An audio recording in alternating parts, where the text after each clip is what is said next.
História dos Hebreus, Flávio Josefo, parte 47, livro 17, capítulo 10. Herodes muda seu testamento e declara Arquelau seu sucessor. Morre 5 dias depois de Antípatro. Soberbos funerais feito por Arquelau e Herodes. Grandes aclamações do povo em favor de Arquelau. 741. Herodes mudou imediatamente o seu testamento. Em lugar do precedente, que tinha nomeado Antipas, seu sucessor, contentou-se neste em nomeá-lo tetrarca da Galiléia e da Pérea. Deu o reino a Arquelau, a Filipe, seu irmão, a Traconítida, a Gaulanita e a Bataneia, que erigiu em tetrarquia.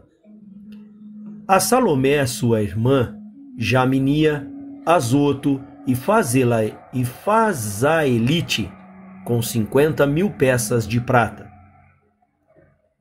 Deu ainda grandes presentes a todos os outros parentes, querem dinheiro, querem rendimentos anuais. Deu a Augusto, além de sua baixela de ouro e de prata, grande quantidade de móveis e objetos preciosos, 10 milhões de peças de prata e 5 milhões idênticas à imperatriz e a alguns de seus amigos. Ele sobreviveu a Antípatro apenas 5 dias e morreu 34 anos depois de ter expulso Antígono do reino, e 37 depois de ter sido declarado rei em Roma. Não houve jamais príncipe mais colérico, mais injusto, mais cruel e mais favorecido pela sorte, pois, tendo nascido em condições humildes, chegou a subir ao trono, venceu perigos sem conta e viveu muitos anos. Quanto aos seus dissabores domésticos, embora as tentativas de seus filhos contra ele o tivesse tornado muito infeliz, segundo o meu parecer, ele foi mesmo feliz nisso, segundo o juízo que disso ele fazia, porque não os considerando mais como seus filhos, mas como inimigos, ele os castigou e vingou-se deles. 742.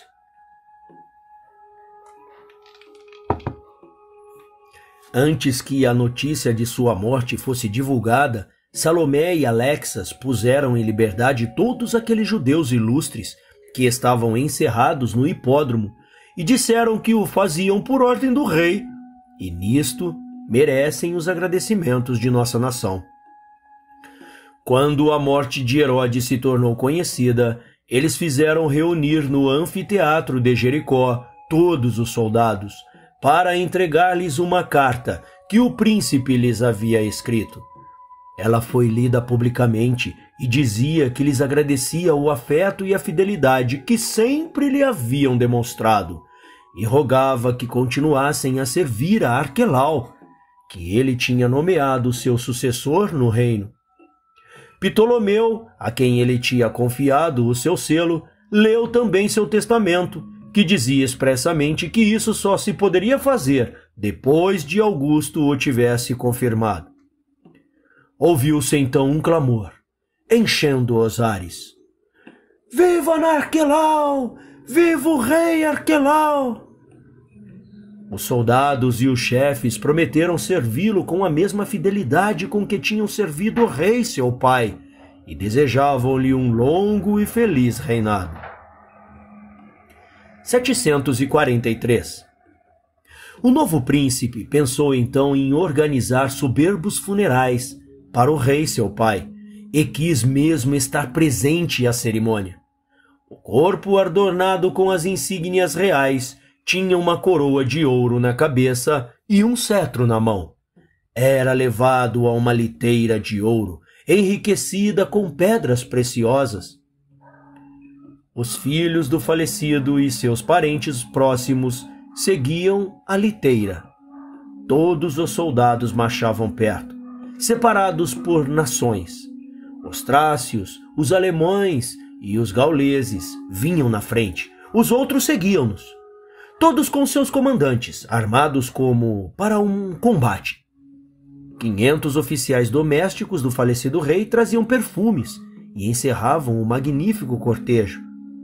Marcharam nessa ordem, por 8 estádios, desde Jericó até o castelo de Eridion, onde o enterraram como ele tinha determinado. 744. Depois que o novo rei celebrou, segundo o costume do país, o luto de seu pai, deu um banquete ao povo e subiu ao templo. Clamava-se viva o rei por toda a parte por onde ele passava, e depois que ele se assentou sobre o trono de ouro, os clamores aumentaram, com votos pela prosperidade do seu reinado. Ele a todos recebeu com muita bondade e testemunhou-lhes sua gratidão, por nada ter diminuído de seu afeto por ele, com a recordação da severidade com que seu pai os havia tratado. Afirmou-lhes que lhes daria provas de seu reconhecimento. Disse-lhes que não tomaria ainda o nome de rei, até que Augusto tivesse confirmado o testamento de seu pai, e que ele tinha recusado. Por essa mesma razão, receber o diadema que todo o exército lhe havia oferecido em Jericó. Mas logo que o tivesse recebido de Augusto, que somente tinha o poder de dar-lhe, ele mostraria as suas ações, que tinha razão de amá-lo, e esforçar-se-ia para torná-los mais felizes do que haviam sido durante o reinado de seu pai. Como é costume do povo persuadir-se de que os príncipes, ao seu advento ao trono, agem com muita sinceridade, estas palavras de Arquelau, que lhe eram tão favoráveis, fez redobrar as aclamações. Acrescentaram ainda outros louvores maiores e mais entusiastas, e tomaram a liberdade de lhe pedir diversas graças. Uns, a diminuição dos tributos, outros, a libertação de vários prisioneiros, que o rei seu pai havia feito meter na prisão, muitos das quais já lá estavam há muito tempo. Outros ainda a abolição do direito de peagem e dos impostos sobre mercadorias. O novo soberano, que pensava em firmar cada vez mais o seu poder, julgou nada lhes poder recusar. Depois de terminados os sacrifícios, ele deu um banquete aos seus amigos.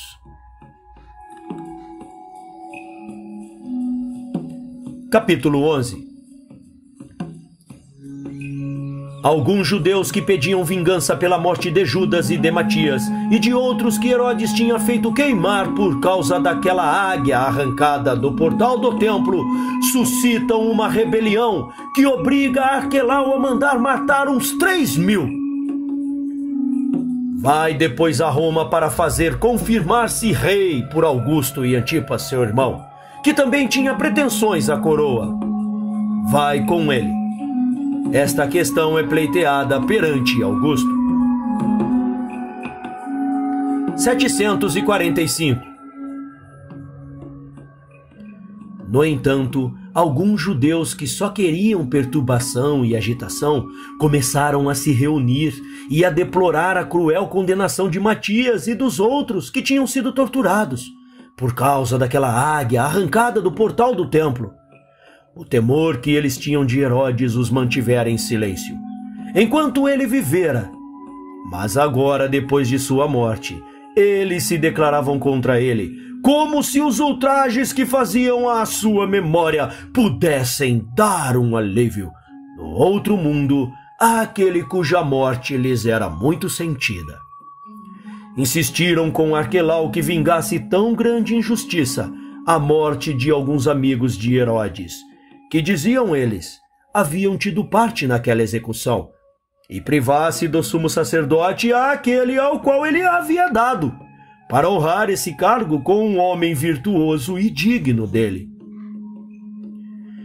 Embora Arquelau, que se preparava para ir a Roma fazer-se confirmar rei por Augusto, ficasse muito irado com esse pedido, julgou dever procurar acalmar com afabilidade a tão grande tumulto.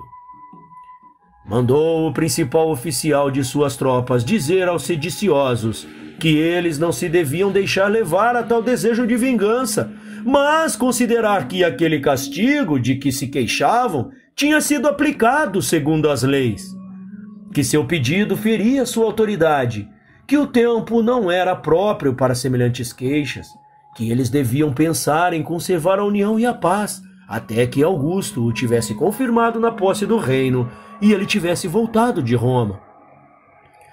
Que então a tudo se haveria de dar providência, depois de madura ponderação e com consentimento geral.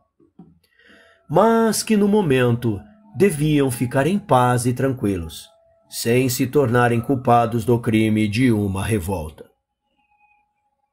Os sediciosos, porém, em vez de se acalmar com essas ponderações muito justas, mostraram com seus gritos que só se poderiam reduzir à obediência com o perigo da vida, porque a paixão que os fizera perder o respeito por seus superiores os persuadia de que era coisa insuportável não poder, mesmo depois da morte de Herodes, obter a vingança que pedia o sangue dos seus amigos, que tão cruelmente haviam sido feito derramar. Eles não conheciam outra justiça, que não a que lhes pudesse dar aquela consolação, e o desejo de obtê-la não lhes permitia avaliar o perigo em que se metiam. Assim, em vez de se deixarem convencer pelas razões da parte do rei e de se conterem com o respeito que lhe deviam, irritaram-se ainda mais, e é fácil de se imaginar como a festa da Páscoa, que estava próxima, lhes aumentava o número. A sedição podia aumentar também. Porque não somente toda a Judéia soleniza essa ocorrência com grande alegria e com inúmeras vítimas, mas que de costume, em memória de nossa libertação do Egito, mas uma multidão inumerável de judeus que moram fora do reino vêm por devoção a Jerusalém para assisti-la. Nesse tempo, esses rebeldes que choravam a morte de Judas e Matias não se afastavam do templo e não tinham vergonha de mendigar, para não serem obrigados a se afastar dali. O temor de Arquelau de que sua insolência fosse além fez com que mandassem um oficial com soldados para contê-los, antes que eles tivessem contaminado com esse espírito de revolta o resto do povo, ordenando-lhe que lhe trouxessem aqueles que ousassem resistir. Os rebeldes, vendo-os chegar, incitaram de tal modo o povo com seus gritos e com suas exortações a atacá-los, que eles se lançaram contra os mesmos e os mataram quase todos. Com dificuldade o oficial se pôde salvar, ferido, com o resto dos soldados. Os sediciosos continuaram como antes a celebração de seus sacrifícios. O rei, então, julgando que não podia deixar semelhante revolta impune, mandou contra eles todo o exército com ordem à cavalaria de matar os que saíssem do templo para fugir e impedir que os estrangeiros os socorressem. Assim, mataram 3.000 homens e o resto fugiu para os montes vizinhos. Mandou depois o soberano intimar que todos se retirassem. Então o temor do perigo fez deixarem o sacrifício àqueles que antes se mostravam tão atrevidos. 746.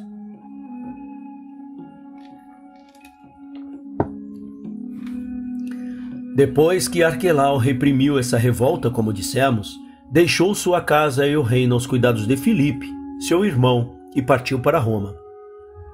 Levou sua mãe, Nicolau, Ptolomeu e vários outros amigos. Salomé, sua tia, acompanhou-o também com toda a família, e vários outros de seus parentes fizeram o mesmo, com o pretexto de querer servi-lo para fazê-lo obter confirmação do reino. Mas, na verdade, para obstaculá-lo e acusá-lo, dentre outras coisas, de ter feito matar tanta gente no templo. Em Cesareia ele encontrou Sabino, intendente de Augusto, na Síria, que partia para ir com urgência à Judéia, a fim de conservar os tesouros deixados por Herodes. Mas Varo, ao qual Arquelau tinha mandado Ptolomeu para esse fim, impediu-lhe a passagem. Sua consideração fez que, em vez de se apoderar das fortalezas e de pôr o selo naqueles tesouros, ele deixasse tudo em poder de Arquelau, até que o imperador tivesse determinado, e ficou em Cesareia. Mas depois que Arquelau embarcou para Roma e que Varo partira para voltar a Antioquia, ele foi a Jerusalém, alojou-se no Palácio Real e ordenou aos tesoureiros gerais que lhe prestassem contas e ordenou aos comandantes das fortalezas da cidade que as entregasse a ele. Estes, que tinham ordens contrárias de Arquelau e que queriam conservar aquelas praças de guerra até a sua volta, responderam que as conservariam para o imperador. 747. Neste mesmo tempo, Antipas, um dos filhos de Herodes, foi também a Roma, a conselho de Salomé, com o fim de obter o reino, em vez de Arquelau, pois tinha sido nomeado por Herodes para seu sucessor no testamento precedente, que ele pretendia tivesse mais valor que o primeiro. Levou consigo sua mãe e Ptolomeu, irmão de Nicolau, que tinha sido o maior amigo de Herodes e que era do seu partido. Irineu, homem muito eloquente e que tinha durante vários anos se ocupado, por determinação do rei seu pai, dos negócios do reino, mas que todos lhe infundira na ideia aquela pretensão, tanto que ele não quisera escutar os que os aconselhavam a ceder a Arquelau, como sendo o mais velho e indicado pelo rei, como uma das suas últimas disposições. Quando Antipas chegou a Roma, todos os seus parentes uniram-se a ele, não tanto pelo afeto como pelo ódio que tinham a Arquelau e pelo desejo de gozar de uma espécie de liberdade, estando sujeito somente aos romanos, ou pelo menos com a esperança de que, se aquele projeto desse resultado, encontrasse menos rigor e severidade sobre o governo de Antipas do que sobre o do seu irmão. Sabino escreveu a Augusto contra Arquelau. 748. Arquelau, então, para defender o seu direito, fez apresentar ao imperador um memorial que continha suas razões. Depois que Augusto leu esses memoriais, que viu as cartas que Varo e Sabino lhe haviam escrito, e que teve conhecimento de a quanto montavam as rendas da Judéia, reuniu um grande conselho de seus maiores amigos, do qual deu a presidência a Caio César, filho de Agripa e de Júlia, sua filha, que ele tinha adotado. Em seguida deu audiência a 2 pretendentes.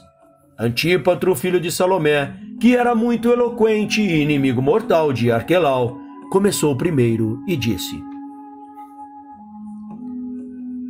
que era apenas por formalidade que Arquelau disputava o reino, pois, sem esperar qual seria esse respeito à vontade do imperador, ele se sentia apoderado dele, fazendo matar num dia de festa, um número tão grande de judeus, que era verdade que eles bem o haviam merecido, mas somente poderia castigá-los aquele que tinha o legítimo poder. Se ele o havia atribuído a si mesmo, como rei, sem esperar a confirmação do imperador, ele o havia ofendido muito e era ainda mais culpado. E assim não podia esperar ser por ele honrado com uma coroa, depois de ter se mostrado não considerar o direito que lhe tinha de dar. Acusou em seguida a Arquelau de ter, com sua autoridade particular, mudado vários oficiais do exército, de se ter sentado no trono e de aí ter, na qualidade de rei, ouvido várias causas, dando as sentenças a várias delas, de ter concedido ao povo favores que ele lhe havia pedido, de ter libertado aqueles que seu pai havia encerrado no hipódromo e, por fim, de ter feito tudo o que teria podido fazer, depois de ter sido confirmado rei pelo imperador. Citou ainda várias outras coisas, umas verdadeiras, outras que a ambição de um homem ainda jovem e recém-elevado ao sumo sacerdote tornava verossímeis. Acrescentou que Arquelau tinha sentido tão pouco a morte de Herodes que tinha na noite seguinte dado um banquete, que teria podido causar uma rebelião, tanto horror o povo sentira por vê-lo insensível às últimas obrigações que ele devia ao próprio pai. E como um ator de teatro que desempenha diversos papéis, ele durante o dia parecia chorar, mas passar a noite no meio dos prazeres a que os reis se podem dar. Como se pode considerar um crime cantar e regozijar depois da morte de um pai, como se fosse a morte de um inimigo, o imperador podia julgar da satisfação que poderia ter um homem de um tão mau gênio, se consentisse em seu pedido, e que era estranho que ele ousasse comparecer diante dele, para ser confirmado no reino, depois de ter agido em tantas coisas como se já fosse rei. Antípatro insistiu em seguida sobre aquele horrível assassínio tão ímpio cometido no templo, onde num dia de festa se havia visto estrangular como vítimas não somente cidadãos, mas também estrangeiros, e aquele lugar santo repleto de cadáveres, por ordem não de um príncipe inimigo e de outra nação, mas daquele que se servia do nome tão venerável de rei legítimo, para satisfazer a sua tirânica paixão e exercer toda espécie de crueldade. Herodes também, que conhecia suas más inclinações, tinha pensado tão pouco, enquanto ainda tinha saúde, em deixar-lhe o reino que ele havia, no seu testemunho precedente, o qual tinha muito mais valor que o segundo, escolhido Antipas para seu sucessor, cujos costumes eram tão opostos aos de Arquelau, e tomado aquela deliberação, num tempo em que não se podia dizer, como depois, que seu espírito tinha morrido antes de seu corpo, mas quando as forças de um e de outro ainda estavam todas completas e inteiras. Que quando mesmo fosse verdade que Herodes tinha desde então os mesmos sentimentos que demonstrou no seu último testamento, Arquelau não havia mostrado que rei seria, desprezando a coroa das mãos do imperador e fazendo massacrar no tempo tantos cidadãos, quando ele mesmo ainda era um simples cidadão. Antípatro assim terminou seu discurso, e tomou como duas testemunhas da verdade do que ele tinha dito vários parentes destes dois príncipes. Nicolau disse, ao contrário, para defender a causa de Arquelau, que não se devia atribuir àquele sangue derramado perto do templo, senão a insolência e teimosia dos rebeldes, que havia obrigado Arquelau a usar a força para contê-los.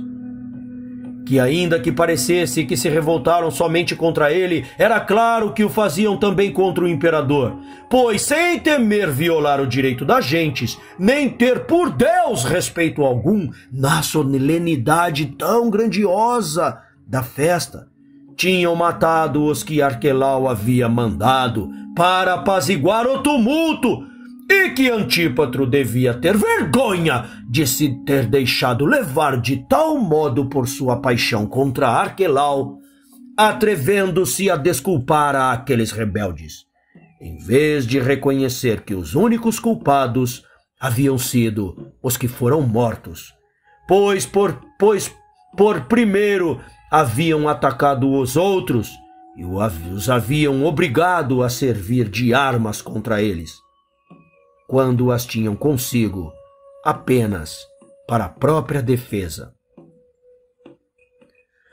Nicolau atirou do mesmo modo sobre os acusadores todas as outras coisas alegadas contra Arquelau, dizendo que tudo ele havia feito por sua opinião e que elas não eram como eles as tinham apresentado, pelo seu desejo ardente e injusto de prejudicar o príncipe seu parente, cujo pai não somente lhes havia feito tantos benefícios, mas que ele mesmo lhes havia sempre prestado muito bons serviços.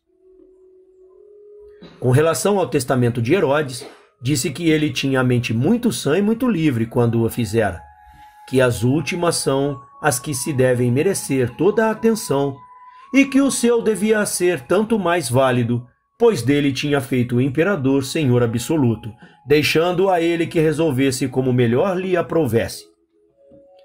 Que ele tinha certeza de que esse grande príncipe não agiria como aqueles que, tendo recebido tantos benefícios de Herodes, esforçavam-se por subverter suas últimas disposições, mas que ele teria prazer em confirmar o testamento de um rei, seu amigo e aliado, pois havia uma extrema diferença entre a malícia dos inimigos de Arquelau e a virtude e a boa-fé do imperador, que sem dúvida jamais se persuadiria de que um homem que tinha com tanta prudência submetido todas as coisas à sua vontade tivesse a mente turbada quando a escolhera para um sucessor um de seus filhos, cheio de probidade e que esperava somente a bondade do imperador para ser mantido no reino que havia deixado.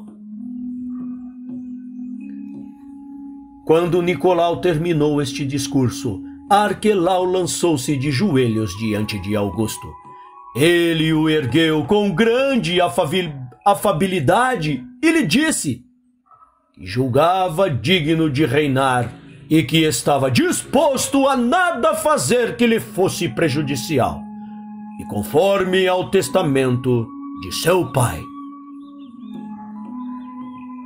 Assim, tendo dado a Arquelau, ou se o dividiria entre os filhos de Herodes, que tinha recorrido a ele, como tudo podendo esperar do seu afeto por eles.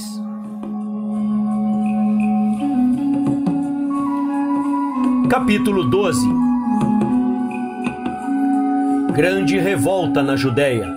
Enquanto Arquelau estava em Roma, Varo, governador da Síria, reprime-a.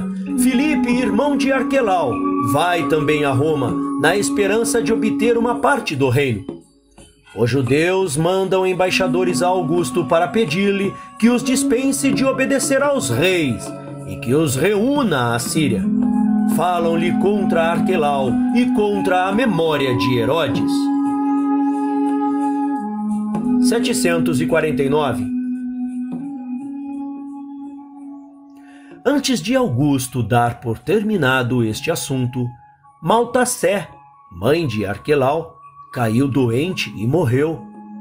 Augusto soube por cartas de Varo, governador da Síria, que depois da partida de Arquelau haviam surgido grandes perturbações na Judéia, que ele para lá tinha ido com suas tropas, que tinha feito castigar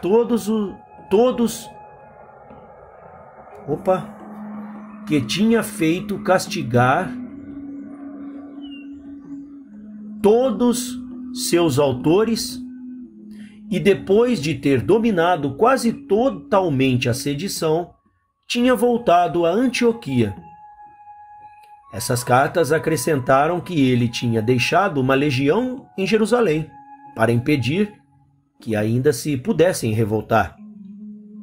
750. Assim, parecia que nada mais havia a temer, mas aconteceu justamente o contrário. Sabino, vendo-se fortalecido com as tropas enviadas por Varo, procurou tornar-se senhor das fortalezas. Não houve nada que sua incrível avareza não fizesse empreender para encontrar o dinheiro deixado por Herodes. Os judeus ficaram muito irritados. As festas de Pentecostes aproximavam-se, e eles vieram em grande número de todos os lugares, não somente da Judéia, mas da Galiléia, da Idumeia, de Jericó e de além do Jordão, pelo desejo de se vingar Sabino, bem como por seu sentimento de piedade. Dividiram-se em 3 corpos, um dos quais ocupou o hipódromo, outro sitiou o templo, dos lados do norte e do oriente, e o terceiro sitiou do lado do ocidente, onde estava o palácio real. Rodearam assim os romanos de todos os lados e se prepararam para atacá-los.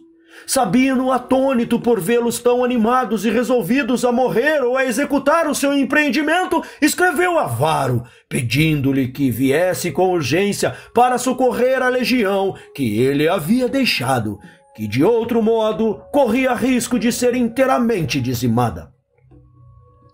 Ele subiu depois à torre mais alta do castelo que Herodes tinha construído e a qual tinha dado o nome de Fazaela, em nome de Fazael, seu irmão, morto pelos partos, de onde fez sinal com as mãos aos romanos, que dessem um ataque contra os judeus, querendo assim que, ao mesmo tempo em que ele não ousava confiar nos amigos, os outros se expusessem ao perigo em que sua avareza os havia lançado. Os romanos atacaram, o combate foi acirrado e vários judeus foram mortos. Mas essa perda não enfraqueceu seu ardor.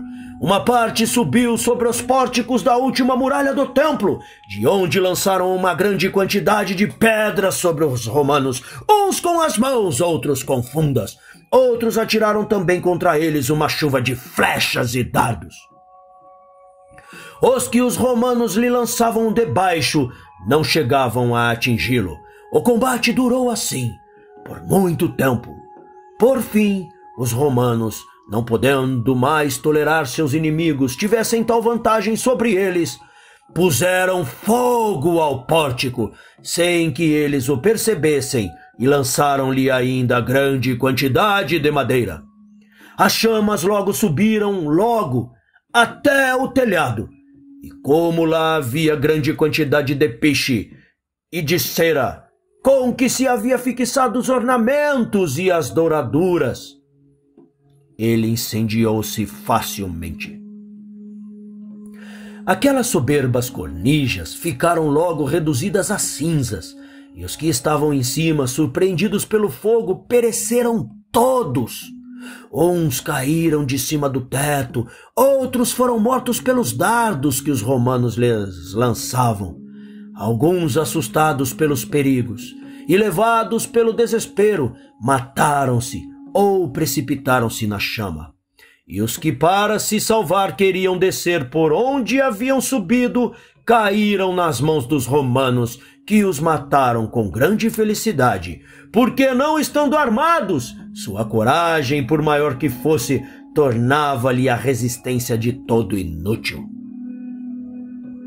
Assim, nenhum só conseguiu escapar de todos quantos haviam subido ao teto do templo. Os romanos, então, apertando-se, passaram-se pelas chamas, para ir até onde o dinheiro consagrado por Deus estava guardado. Os soldados levaram-lhe uma parte, e Sabino parece ter recebido apenas 400 talentos.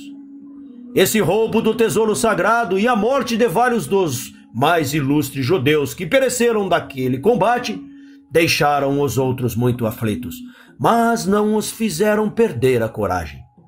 Um corpo dos mais valentes cercou o palácio real, ameaçou incendiá-lo e matar todos os que lá estavam, se não saíssem imediatamente.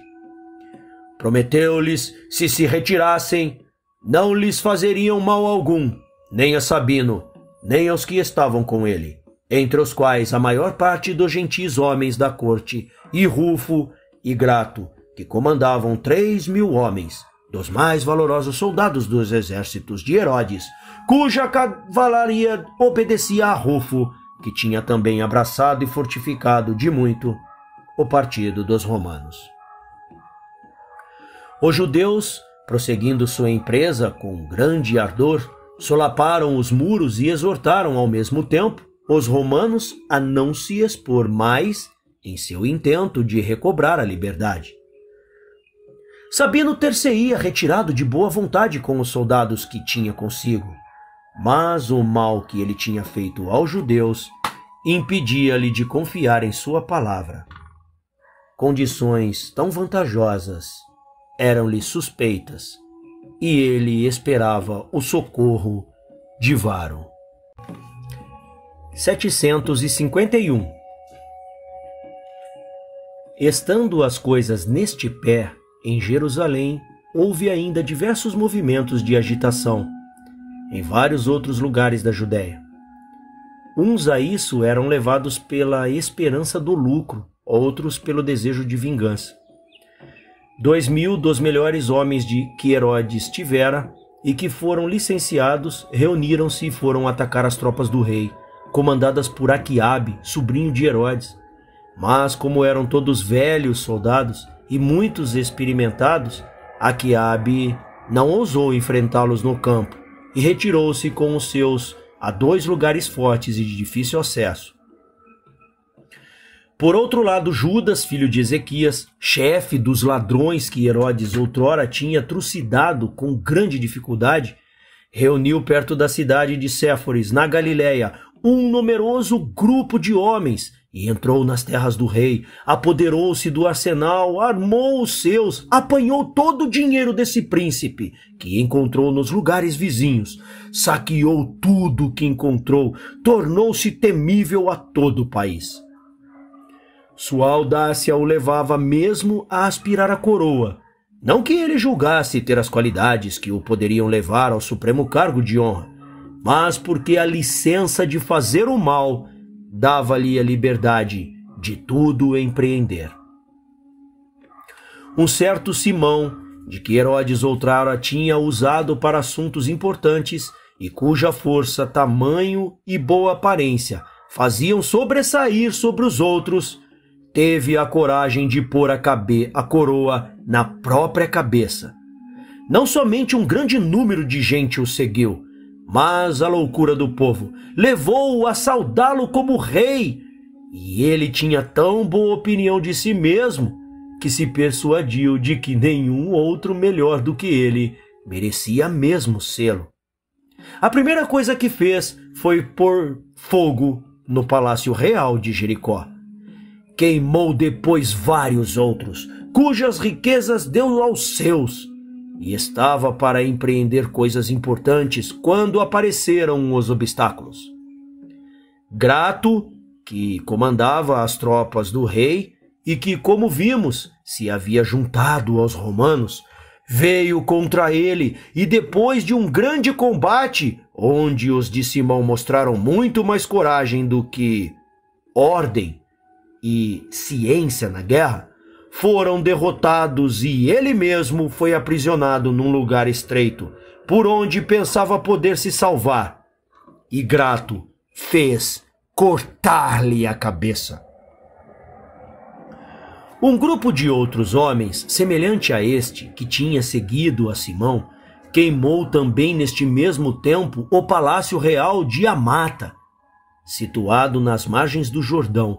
E via-se reinar então tal furor em toda a Judéia, quer pela falta do rei, cuja virtude mantivesse o povo dentro do seu dever, quer porque os romanos, em vez de apaziguar e acalmar o mal, reprimindo os sediciosos, os irritavam ainda mais com sua maneira insolente de agir e por sua insaciável ambição e avareza.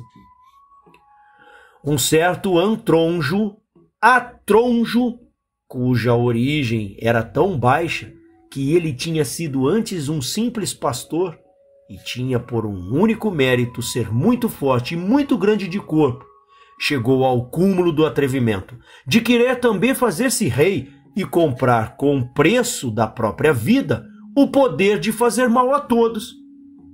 Ele tinha 4 irmãos, grandes e valentes como ele, que comandavam também um grupo de soldados e se persuadiam de que, Para se chegar ao poder, era suficiente ter a coragem de tudo empreender. Uma grande multidão de gente se uniu a esses 5 irmãos, e Atronjo servia-se de seus irmãos como de seus lugartenentes, para fazer incursões de todos os lados, enquanto ele, com a coroa na cabeça, orientava os negócios e dava a ordem com soberana autoridade. Assim ficou por muito tempo nessa condição, e podia-se dizer de algum modo que ele não tinha em vão o nome de rei, pois tudo o que ele ordenava era feito e executado.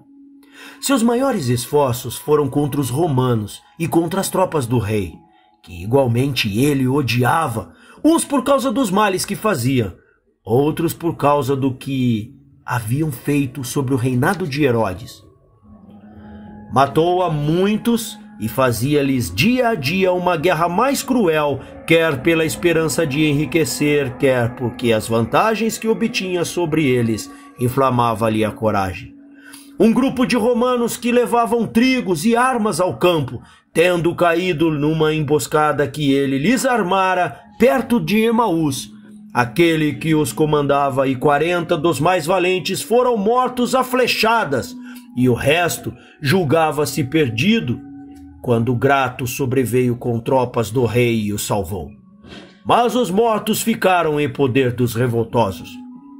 Os 5 irmãos continuaram por muito tempo a incomodar deste modo os romanos, em diversos combates, e a aumentar os males de sua própria nação. Mas, por fim, um deles foi vencido e preso por Grato, e um outro foi preso por Ptolomeu.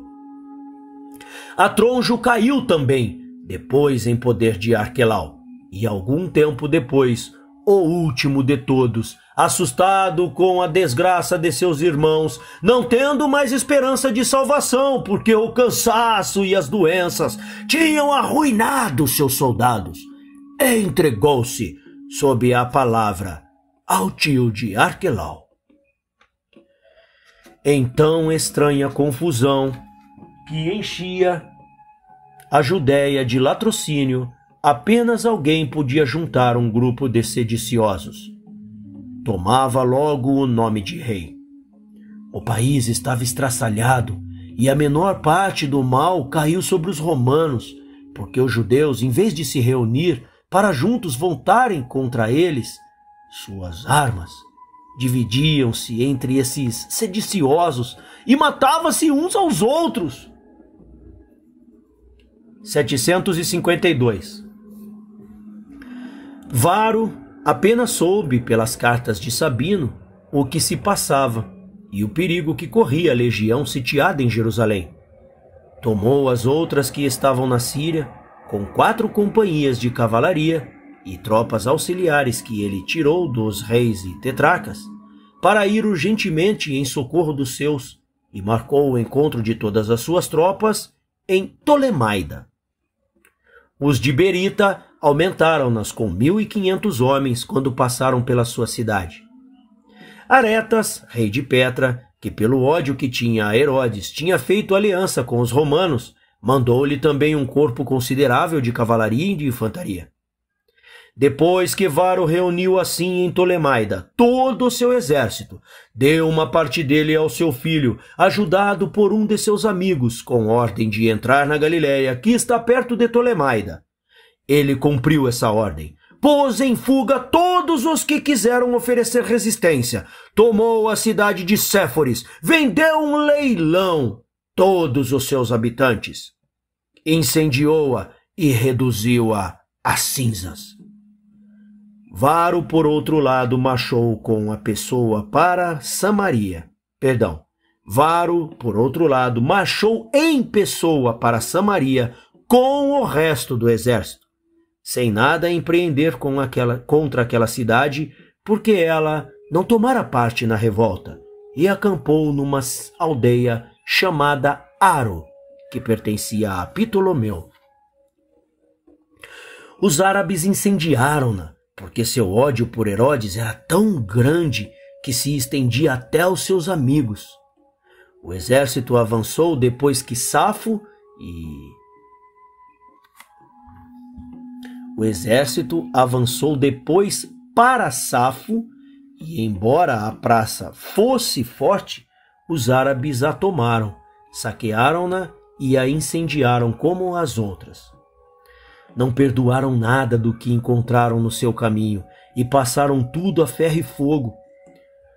Quanto à cidade de Emaús, que os habitantes tinham abandonado, foi por ordem de Varo incendiada como vingança, porque vários romanos lá haviam sido mortos.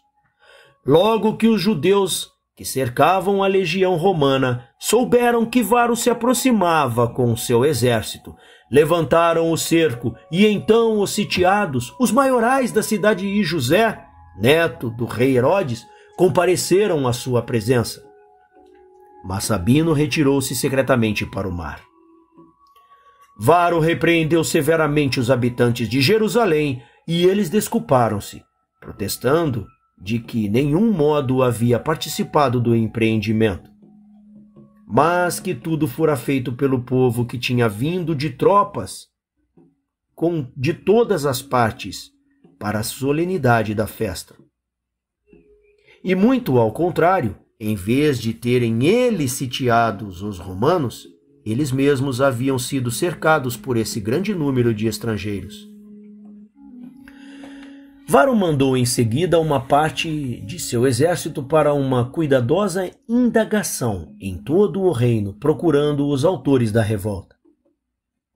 2.000 foram crucificados e os demais ele deixou livres. Como ele julgava não haver mais necessidade de tropas e estava desgostoso com os males que o desejo de enriquecer tinha levado a proceder contra suas ordens, ele as queria mandar de volta, quando soube que 10.000 judeus se haviam reunido.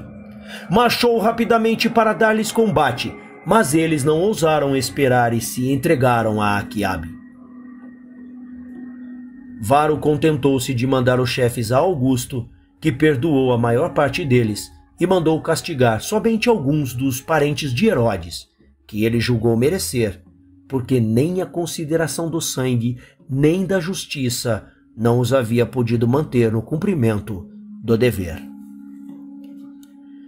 Depois que Varo apaziguou todas essas desordens e restabeleceu a calma na Judéia, deixou como guarnição na fortaleza de Jerusalém a mesma legião que já lá estava antes e retirou-se para Antioquia.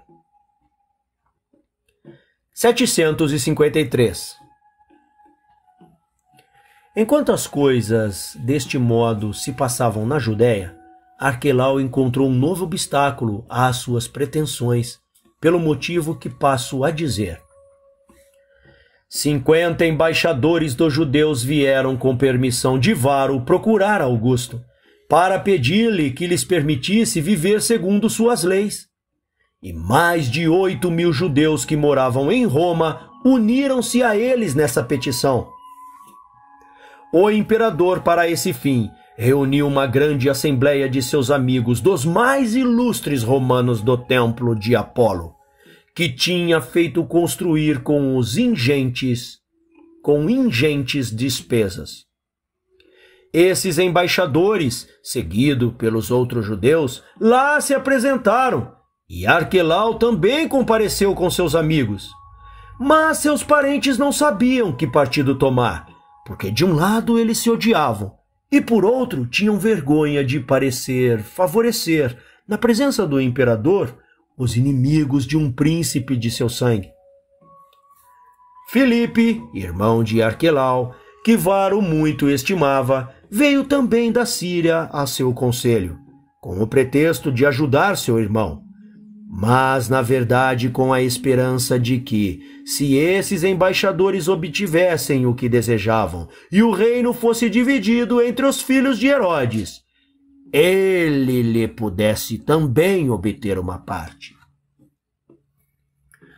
Os embaixadores falaram primeiro e disseram que não havia leis que Herodes não tivesse violado, com sua conduta injusta e criminosa, que ele fora rei só de nome, pois jamais tirano algum havia sido tão cruel, não se contentando de empregar todos os meios de que os outros se serviam para a desgraça de seus súditos, ele tinha inventado outros novos, que seria inútil falar-se do grande número de judeus que ele tinha feito morrer, pois a condição daqueles aos quais não tinha tirado a vida era pior do que a dos mortos, quer pelo temor contínuo que sua desumanidade lhes causava, quer porque ele os despojava de todos os seus bens,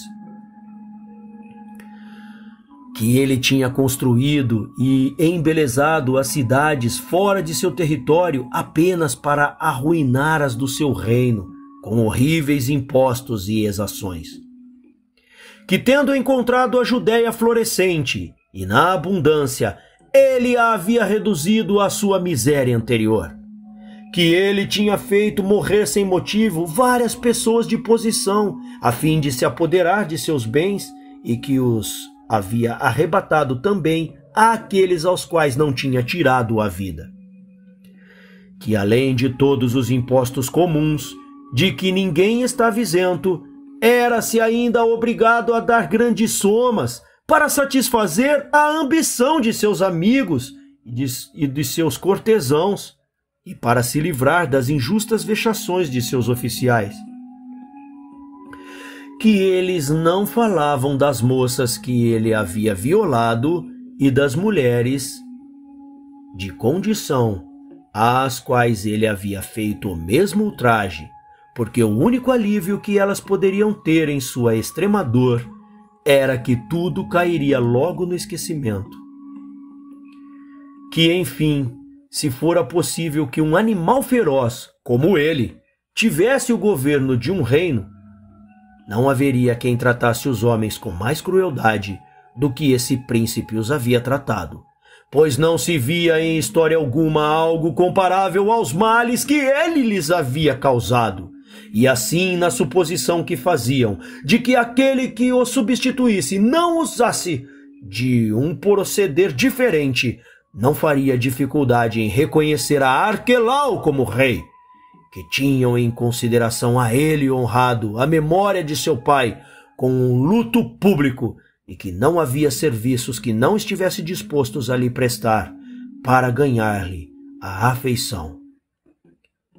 Mas que ele, ao contrário, como se temesse que se duvidasse de que era filho de Herodes, tinha logo manifestado que opinião se devia ter dele, pois, sem esperar que o imperador o tivesse confirmado no reino, e quando toda a sua fortuna dependia ainda de sua vontade, ele tinha dado aos seus novos súditos uma tão bela prova de sua virtude, de sua moderação e de sua justiça, começando por fazer degolar no templo, em vez de vítimas, 3.000 homens da mesma nação, que se podia julgar por essa ação tão detestável se eles faziam mal em odiar um homem, que depois de tal crime os acusava de sedição e de crimes de lesa majestade.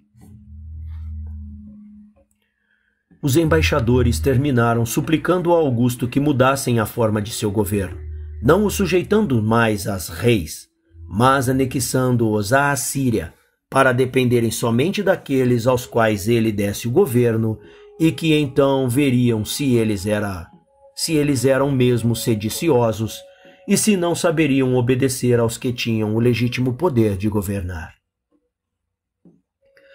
Depois que os embaixadores assim falaram, Nicolau tomou a defesa de Herodes e de Arquelau. Disse que, quanto ao primeiro, era estranho que ninguém o tivesse acusado durante a vida, quando se podia esperar da justiça do imperador o castigo de seus crimes, se fossem verdadeiros, e se tentasse, depois de sua morte, desonrá-lo à sua memória. Quanto a Arquelau, dever-se-ia considerar que a ação de que o censuravam era somente devida à insolência e à revolta dos que o haviam obrigado a castigá-los, quando, calcando aos pés todas as leis e o respeito que lhe deviam, tinham matado a golpes de espada e a pedradas os que ele havia mandado para impedir que continuassem a promover a agitação. Nicolau terminou seu discurso acusando-os de serem facciosos, sempre prontos a se revoltar, porque não se podiam decidir a obedecer às leis e à justiça, mas queriam ser senhores e dominar.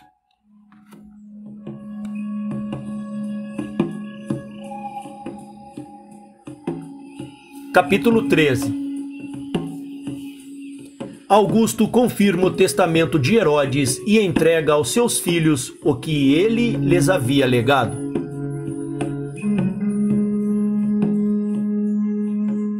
(754)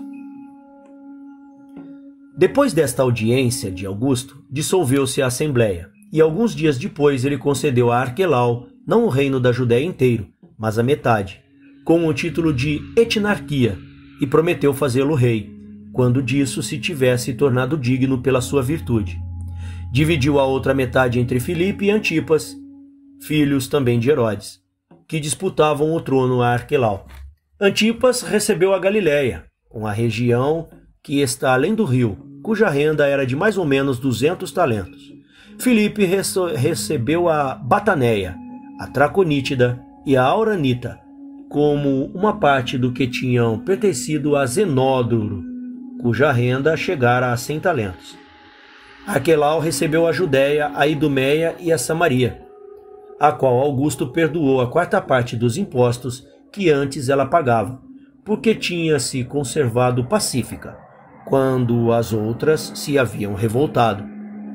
A torre de Estradão, Sebaste, Jope e Jerusalém estavam nesta partilha de Arquelau. Mas Gaza, Gadara e Hipom, porque viviam segundo os costumes dos gregos, Augusto separou-as do reino, para anexá-las à Síria, e o rendimento anual de Arquelau era de 600 talentos. Vemos assim que os filhos de Herodes herdaram de seu pai. A Salomé, além das cidades de Jâmnia, Azoto, Fazaelida e 5.000 peças de prata, que Herodes lhe havia deixado, Augusto deu ainda um palácio em Ascalon. Sua renda era de 60 talentos, e ela tinha sua moradia no país, que estava sob o governo de Arquelau.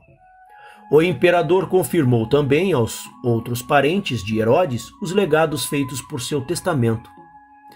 E além do que ele havia deixado às suas 2 filhas, que ainda não se tinha casado, ele lhes deu liberalmente a cada uma 250.000 peças de prata, e fê-las desposar os 2 filhos de Ferorás. A magnificência desse grande príncipe foi ainda muito além, pois ele deu aos filhos de Herodes 1.500 talentos, que ele lhe havia legado, e contentou-se de reter uma parte muito pequena de tantos vasos preciosos, que também ele lhe havia deixado, não pelo seu valor, mas para mostrar que ele queria conservar a recordação de um rei que ele tinha muito estimado.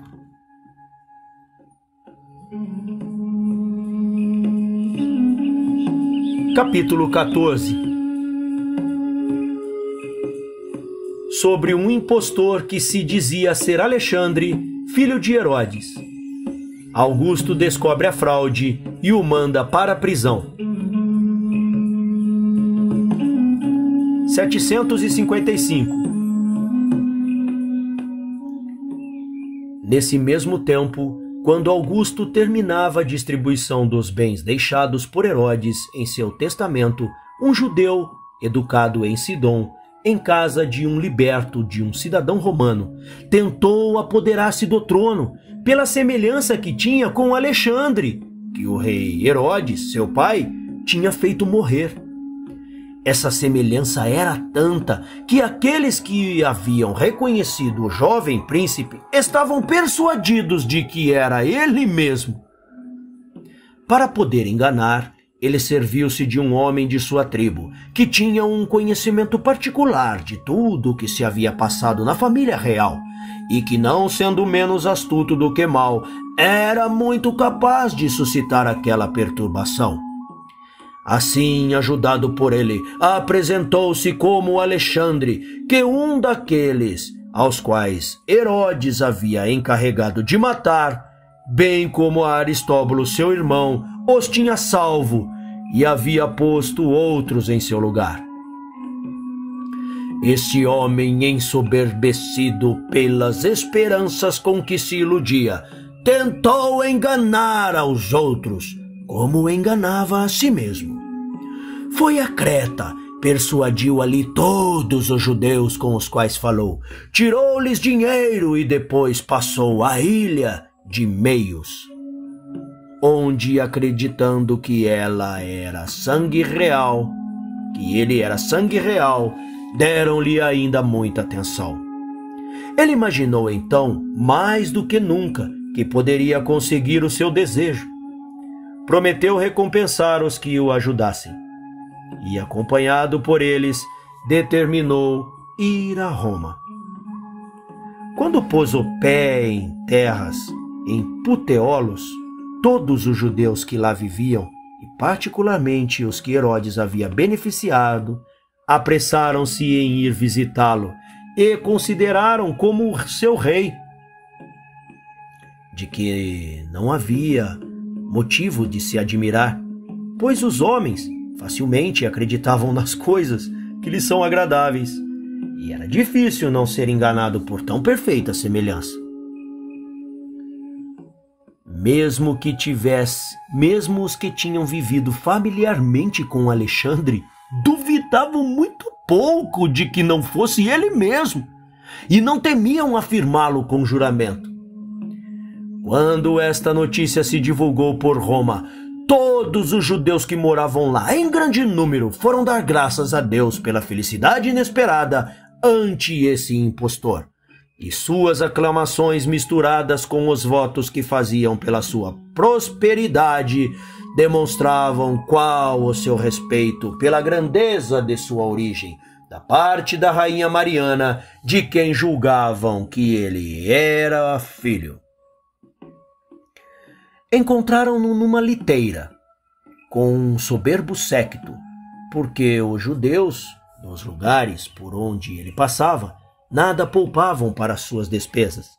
Embora tivesse falado a Augusto desse pretenso rei dos judeus, ele não quis acreditar, porque conhecia muito bem a habilidade de Herodes para crer que ele se tivesse deixado enganar num assunto tão importante. No entanto, como não queria dizer de todo que não era verdade, ordenou a um de seus libertos de nome Selado, que conhecia Alexandre muito bem, e Aristóbulo, seu irmão, que lhe trouxessem aquele homem. Ele foi procurá-lo e deixou-se enganar como os demais. Mas Augusto não se iludiu, porque a todos sobrepujava em inteligência, e aquela semelhança, embora perfeita, não impediu que ele notasse alguma diferença. Observando atentamente o impostor, quer porque o trabalho lhe produzira calos nas mãos, pois sempre antes ele vivera em condição humilde, quer porque nele não se via aquela graça que a nobreza do sangue e a educação dão aos que são criados com esmero e muito cuidado. Assim, não duvidando de que o mestre e o discípulo agiam de acordo para enganar a todos, ele perguntou àquele falso Alexandre o que havia acontecido ao seu irmão Aristóbulo e por que ele não viera, como ele, pedir para ser tratado segundo o que tinha motivo de pretender. Ele respondeu-lhe que tinha ficado na ilha de Chipre, para não se expor ao perigo do mar, a fim de que, se ele morresse, ficasse pelo menos um dos filhos de Mariana. Tendo falado assim tão ousadamente, o companheiro, que era o autor do embuste, confirmou o que ele acabava de dizer. Mas Augusto chamou à parte o moço e lhe disse: "Contanto que não continueis a procurar enganar-me, como aos demais, eu vos prometo como recompensa salvar-vos a vida. Dizei-me, quem sois? E quem vos pôs na ideia uma proeza tão arriscada? Pois um objetivo tão grande e tão ousado está acima da vossa idade. Estas palavras do imperador espantaram-lhe de tal modo aquele miserável que ele confessou toda a comédia e disse-lhe que quem a tinha imaginado e de que modo tinha sido executada. Augusto, para manter o que tinha prometido, contentou-se de mandá-lo à prisão, nas galerias, para o que ele servia muito bem, pois era forte e robusto, e mandou prender o outro que o havia induzido à falcatrua. Quanto aos judeus da ilha de Meios, ficaram quietos pelo dinheiro que lhes haviam dado, e empregado tão mal para honrar a esse falso Alexandre, e um fim tão vergonhoso foi digno de tão temerária empresa.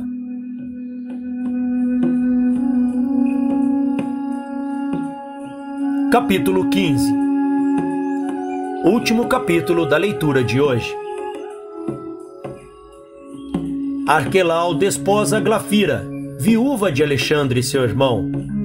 Augusto, ante as queixas que os judeus fazem dele, o relega para Viena, nas Gálias, e se une à Síria, os territórios que ele possuía. Morte de Glafira. 756. Depois que Arquelau voltou à Judéia e tomou posse de sua etnarquia, tirou o sumo sacerdote de Joazar, filho de Boeto, que ele acusava de ter favorecido o partido dos sediciosos, e a deu a Eleazar, irmão de Joazar. Reconstruiu depois magnificamente o palácio de Jericó, fez levar para uma planície de palmeiras que tinha feito baixo a metade da água que passava na aldeia de Neara, construiu uma vila a qual deu o nome de Arquelaide e não teve receio de violar as leis de nosso país, desposando Glafira, filha do rei Arquelau, viúva de Alexandre seu irmão, do qual ela tivera filhos. Eleazar não exerceu o sumo sacerdócio por muito tempo, porque Arquelau lhe atirou para dá-la a Jesus, filho de Cias. 757. No 10º ano do governo desse príncipe, os mais ilustres dos judeus e dos samaritanos, não podendo tolerar por mais tempo seu domínio tirânico, acusaram-no perante Augusto e o fizeram tão ousadamente, expondo-lhe suas queixas, quanto sabiam que ele lhe haviam expressamente recomendado governar seus súditos com bondade e justiça. Augusto irritou-se de tal modo contra aquele que, sem lhe dignar escrever, disse a Arquelau, seu representante em Roma, que partisse naquela mesma hora para trazê-lo a Roma. Este obedeceu e, chegando à Judéia, encontrou seu senhor num grande banquete que ele dava aos amigos. Expôs-lhe sua comissão e o acompanhou a Roma, onde, depois que Augusto ouviu seus acusadores e sua defesa, confiscou-lhe tudo o que ele tinha de dinheiro e mandou-o exilado a Viena, cidade de Gálias. 758. O soberano, antes de receber ordem de vir a Roma, teve com Augusto.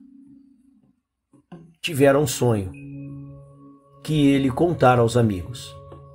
Parecia-lhe ver 10 espigas de trigo maduras e cheias de grãos, e os bois as comiam. Despertando, pensou não deixar de dar importância a esse sonho, e mandou buscar os mais peritos na interpretação dos mesmos. Mas, como eles não estavam de acordo, um dentre eles, de nome Simão, essênio, rogou-lhe que perdoasse, se tomava a liberdade de lhe dar a explicação, e disse-lhe em seguida que aquele sonho pressagiava uma mudança de fortuna, que não lhe seria favorável, porque os bois são animais que passam a vida num trabalho contínuo e lavrando a terra, fazem-na mudar de lugar e de forma. As 10 espigas significavam 10 anos, porque não se passa um ano que a terra não produza novos grãos, numa revolução contínua. E assim, no fim de 10 anos, terminaria também o seu governo. 5 dias depois que Simão assim lhe dera a explicação do sonho, o seu representante de Roma trouxe-lhe a ordem de acompanhá-lo até Augusto. A princesa Glafira, sua mulher, também teve um sonho. Nós sabemos como ela havia desposado em primeiras núpcias a Alexandre, filho de Herodes. Depois de sua morte, o rei Arquelau, seu pai, casou-a com Jubá, rei da Mauritânia, que morreu também, e ficando viúva, voltou a Capadócia, para junto de seu pai. Arquelau, então o etnarca, concebeu por ela uma paixão tão violenta que repudiou Mariana, sua mulher, e a desposou. Estando com ele, teve ela um sonho. Parecia-lhe ver Alexandre, seu primeiro marido, e transbordando de alegria, ela queria abraçá-lo, mas ele dissera estas palavras de recriminação: Vós bem mostrastes que se tem razão de crer que não se deve confiar nas mulheres, pois tendo-me sido dada virgem e tendo tido filhos de vós, o desejo de passar a segundas núpcias vos fez esquecer o amor que me deveríeis conservar inviolável. E não vos contentando em me ter feito tal ultraje, não tivestes vergonha de tomar um terceiro marido e de voltar imprudentemente à minha família, desposando Arquelau, meu irmão. Mas meu afeto não será mais constante do que o vosso. Não vos esquecerei como me esqueceste. E tirando-vos de mim como uma coisa que me pertence, eu vos livrarei da infâmia na qual viveis. A princesa contou o sonho a algumas de suas amigas e morreu 5 dias depois.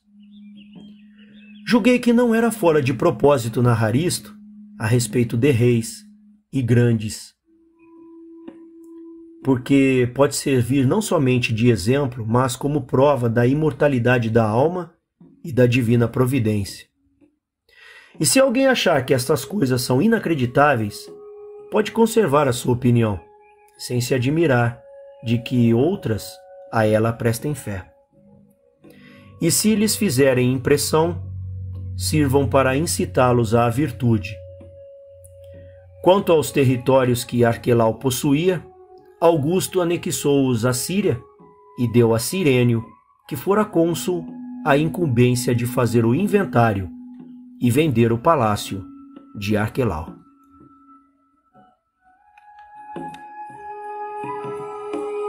Obrigado pela presença. Antes de sair, deixe o like, compartilhe o canal. Se já é inscrito, ativou o sininho, eu te espero na próxima leitura. Deus os abençoe. Muito obrigado pela tua companhia. Vá em paz.